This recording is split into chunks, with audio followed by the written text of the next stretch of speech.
தேசிய ஜனநாயக கூட்டணி வேட்பாளர்களை ஆதரித்து நாகர்கோவிலில் பிரதமர் Modi road show. EPS Nainar Nagendran உடன் சேர்ந்து வாக்கு சேகரித்தார். நாகர்கோவிலில் நடைபெற்ற ரோடு ஷோவின் போது முன்னாள் முதலமைச்சர்கள் அண்ணா, எம்ஜிஆர் திருவுருவ படங்களுக்கு பிரதமர் மோடி மரியாதை. தேசிய ஜனநாயக கூட்டணி கட்சி வேட்பாளர்களை அறிமுகம் செய்து வைத்து பொதுமக்களிடம் ஆதரவு திரட்டினார். இந்தியாவில் தமிழகத்தை நம்பர் 1 மாநிலமாக மாற்றியுள்ளோம்.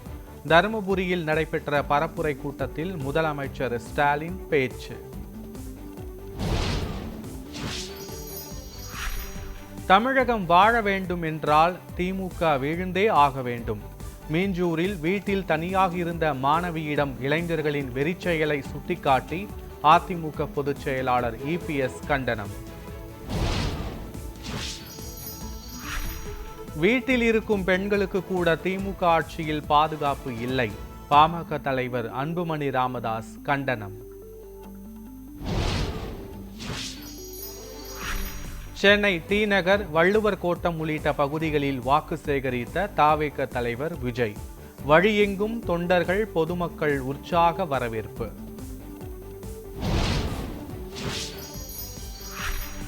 நாளை நடைபெறுகிறது நாடாளுமன்ற சிறப்பு கூட்டம். மகளிர் இடஒதுக்கீட்டுக்காக மக்களவை தொகுதிகளின் எண்ணிக்கையை அதிகரிக்க மசோதா தாக்கலாகிறது.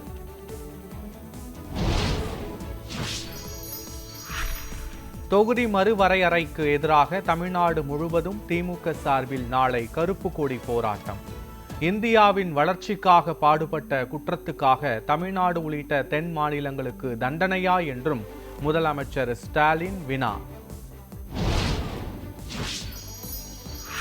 தொகுதி மறுவரையறை என்பது கூட்டாட்சியின் சமநிலையை சீர்குலைக்கும் கொடூர செயல் என முன்னாள் மத்திய நிதியமைச்சர் ப. சிதம்பரம் சாடல்.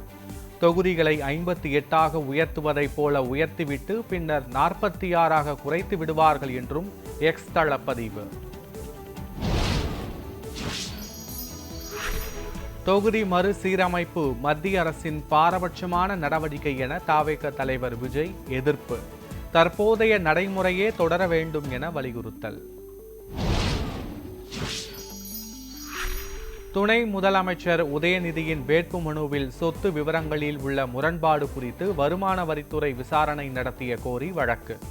வருமான வரித்துறை அறிக்கை தாக்கல் செய்ய உயர்நீதிமன்றம் உத்தரவு.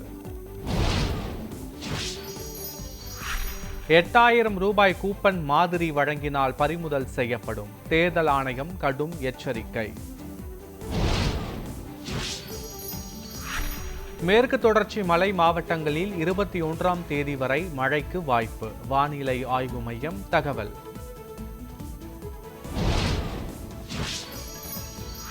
சென்னையில் 100 டிகிரி ஃபாரன்ஹீட் அளவுக்கு வெயில் கொளுத்தும். தமிழக உள் மாவட்டங்களில் வெப்பநிலை 3 டிகிரி செல்சியஸ் அதிகரிக்கும் என வானிலை ஆய்வு மையம் தகவல்.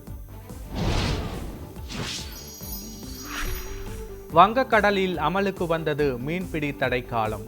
2 மாதங்களுக்கு அமலில் இருப்பதால் மீன்களின் விலை உயர வாய்ப்பு.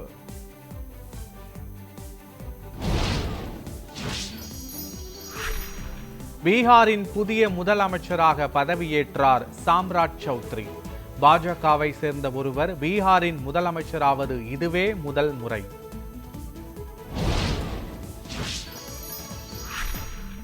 பீகாரில் ஐக்கிய ஜனதா தளத்திற்கு 2 துணை முதலமைச்சர் பதவிகள். விஜய்குமார் சௌத்ரி, விஜேந்திர பிரசாத் யாதவ் ஆகியோர் துணை முதலமைச்சர்களாக பொறுப்பேற்பு. பிரதமர் மோடியை தொடர்பு கொண்டு பேசிய அமெரிக்க அதிபர் டிரம்ப். ஹார்முஸ் நீரிணையை திறக்கப்பட வேண்டியதின் முக்கியத்துவத்தை வலியுறுத்தினார் பிரதமர் மோடி. ஈரான் துறைமுகங்களில் அமெரிக்க ராணுவம் முற்றுகை. முற்றுகையை மீறி எந்த கப்பலும் செல்லவில்லை எனவும் 6 கப்பல்கள் திருப்பி அனுப்பப்பட்டதாகவும் அமெரிக்கா அறிவிப்பு.